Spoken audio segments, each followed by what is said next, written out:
سمو الأمير، عندي تساؤل ويحق لك عدم الإجابة. تمام. من هو الإنسان من وجهة نظرك الذي يستحق أن يقال له والله فلان هذا رجل؟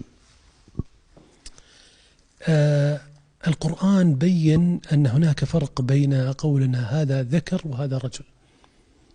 جميل. وجاء ذلك واضحا في سورة النور لما قال الله سبحانه: الله نور السماوات والأرض مثل نوره كمشكاة فيها مصباح، المصباح في زجاجة. قال في الآية: يهدي الله لنوره من يشاء.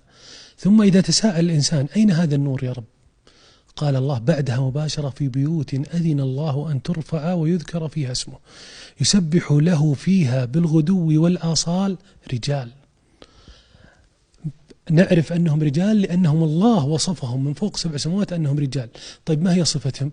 رجال لا تلهيهم تجارة ولا بيع عن ذكر الله وإقام الصلاة وإيتاء الزكاة، يخافون يوما، وهم في المساجد ويذكرون الله ومع ذلك يخافون، يجمعون الإحسان والشفقة، يخافون يوما تتقلب فيه القلوب والأبصار ليجزيهم الله أحسن ما عملوا ويزيدهم من فضله.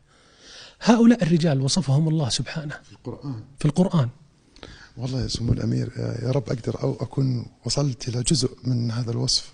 حسن صعب. ليس المعنى أن غيرهم لا وغيرهم لا ليس برجل، لكن أنا أقصد الله سبحانه ذكرهم بهذا الوصف، قال رجال لا تلهيهم تجارة. لذلك سبحان الله كان الرجل يعني صلاة الجماعة للرجل ليست لغيره. فالحضور الجماعة والحرص على الصلاة فيها واستحضار مثل هذه الآية العظيمة في الفضل العظيم لمن أراد الخير والبركة، وهذه والله أجرها عظيم. في لفتة أخرى أيضا، ما دامنا ذكرنا المسجد والتلاوة، كلنا يريد تجارة لن تبور، صح؟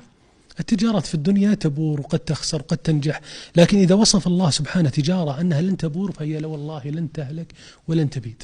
يقول الله سبحانه: إن الذين يتلون كتاب الله، 3 أمور: إن الذين يتلون كتاب الله وأقاموا الصلاة وأنفقوا مما رزقناهم سرا وعلانية يرجون تجارة لن تبور ليوفيهم أعمالهم ويزيدهم من فضله إنه غفور شكور. غفور لذنوبنا شكور لأعمالنا جل في علاه. جل في علاه. أنا سألت هذا السؤال لأشخاص مرة كثير، لكن الرد اليوم من قبلك سمو الأمير مختلف تماما. الله يجبر خاطرك في التعليق.